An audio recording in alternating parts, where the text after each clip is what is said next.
తన ఊపిరి ఉన్నంత వరకు ప్రజాసేవ లక్ష్యంగా నియోజకవర్గ అభివృద్ధి ధ్యేయంగా పనిచేస్తానని మాజీ ఎమ్మెల్యే కరణం ధర్మశ్రీ స్పష్టం చేశారు. ఎన్నికల ఫలితాల అనంతరం తొలిసారిగా చోడవరం ఇచ్చేసిన ఆయన పార్టీ కార్యాలయంలో ఏర్పాటు చేసిన మీడియా సమావేశంలో మాట్లాడుతూ ఎన్నికలలో ప్రజలు ఇచ్చిన తీర్పును గౌరవిస్తూ ఊపిరి ఉన్నంత వరకు ప్రజాసేవ లక్ష్యంగా పనిచేస్తానన్నారు. 15 ఏళ్లుగా ప్రజలు ఆదరిస్తున్నారన్నారు.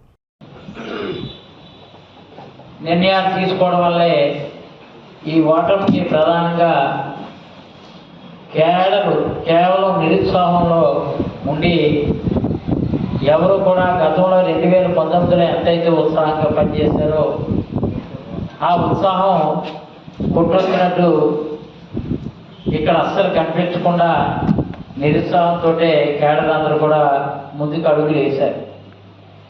ఇది రకరకాల ఈ ఓటమికి గల రకరకాల కారణాలు ఉండొచ్చు కాక, అయినప్పటికీ రాష్ట్రంలో ఏ నిర్ణయాలు తీసుకున్నా ఏ ఒక్కరు కూడా పార్టీ కోసం పనిచేసినటువంటి నాయకుని విడవకూడదు, విడిచి వాడు వెళ్ళిపోకూడదనే ఉద్దేశంతో కొంతమంది పార్టీ కార్యక్రమాల దూరంగా ఉన్న వాళ్ళ దగ్గర అవడం కోసం ప్రయత్నం చేశాను తప్ప ఎవరి మీద ఎటువంటి అధికారులు నేను గత 5 ఏళ్ళు ఎప్పుడు కూడా చూపించలేదు. ఒక సేవకుడిగానే పనిచేశాను. ఇప్పటికి 5 ఏళ్ళుగా రాజకీయ జీవితంలో ప్రత్యక్ష రాజకీయాల్లో ఉన్నప్పటికీ ఏ ఒక్కసారి కూడా గతంలో ఇప్పటికి 5 సార్లు శాసనసభ్యుడిగా పోటీ చేసిన 4 సార్లు అధికారంలో, ఒకసారి 2 సార్లు ఓటమి తెవి చూసినప్పుడు కానీ ఈ 5 ఏళ్ళు కష్టపడినంత కష్టం అయితే ఏ రోజు కూడా నేను కష్టపడలేదు. ఈ 5 ఏళ్ళు చాలా చాలా చాలా గట్టిగా కష్టపడడం జరిగింది.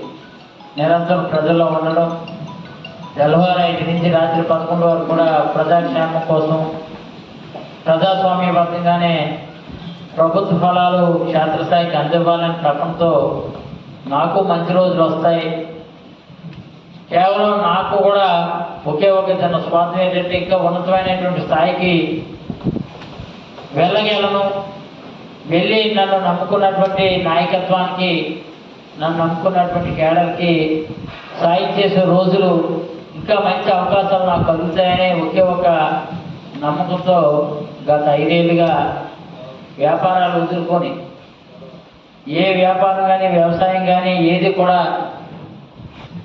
వృత్తిపరంగా ఏ పని కూడా చేపట్టకుండా రాజకీయ పరంగానే ఇదే వృత్తి ఇదే ప్రవృత్తి అని చెప్పి నేను గట్టిగా 5 ఏళ్ళు పనిచేశాను.